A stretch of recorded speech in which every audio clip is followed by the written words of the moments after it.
Welcome to our Wollstonecraftivism programme. So this is going to be a 6-week programme throughout the summer holidays for young people aged 11 to 16, and we're going to be asking you each week to create a piece of craftivism and use your artistic talent, and also learn about some different causes that you can get involved with, or causes you might already be involved in.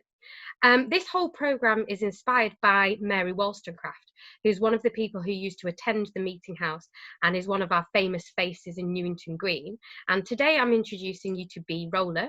Bee Rowlatt is chair of the Mary on the Green campaign and is a partner in this project. So Bee, we're going to ask you a couple of questions about Mary Wollstonecraft to kick off our...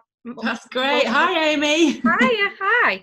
The programme is inspired by Mary because it encourages young people to think about causes they care about, changes they want to see in the world, and how the world could be a fairer place.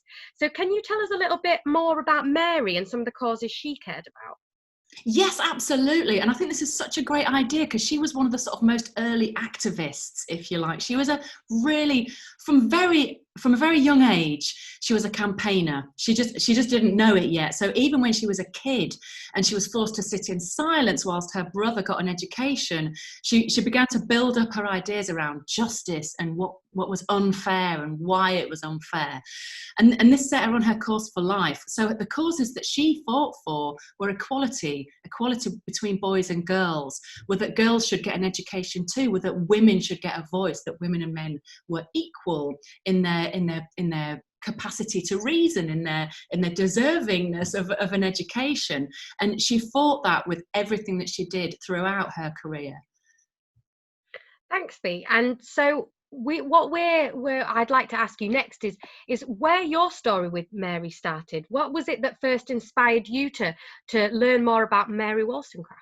Oh, well, it's quite funny. I think I did it sort of the wrong way around, because most people, when they hear about her, they hear that she was the foremother of feminism, that she was one of the early architects of human rights. She's this amazing Enlightenment philosopher person.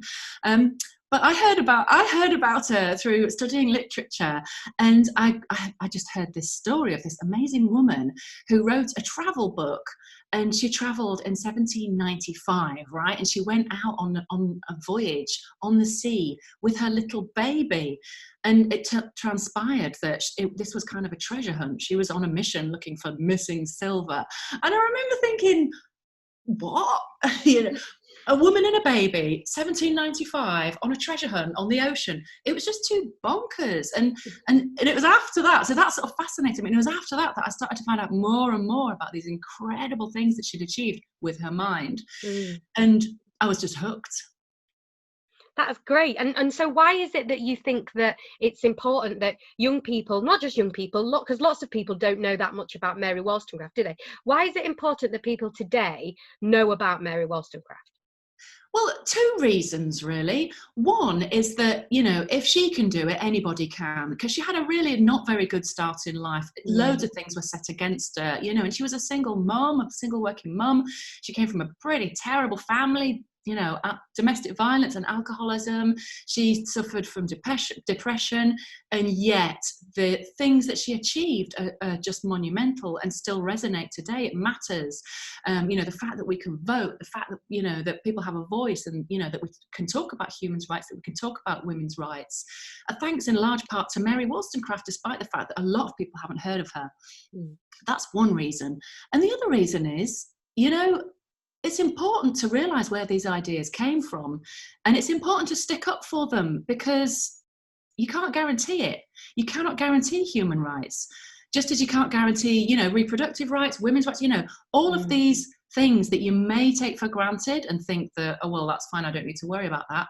Maybe you do need to worry about it. We should think very carefully as the political landscape around us in the world changes.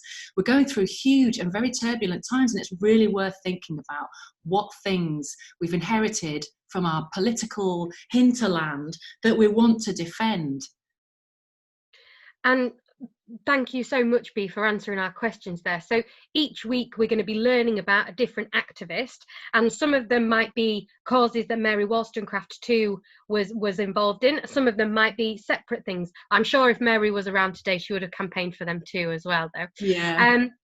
There was no shutting her up, basically. Yeah, and then each week the young people involved in the program are going to be creating a piece of craft or a piece of art that uses that is inspired by that cause too. So we're So really cool. I excited can't to wait see. to see what they come up with. Yeah, me too. And then That's hopefully the great. idea is we can have them on display at the meeting house too in the future when it's a little bit safer, and that way that the local people and the public can come and see some of the work that these people have created. Get inspired Yeah, with Wollstonecraftivism. I love it.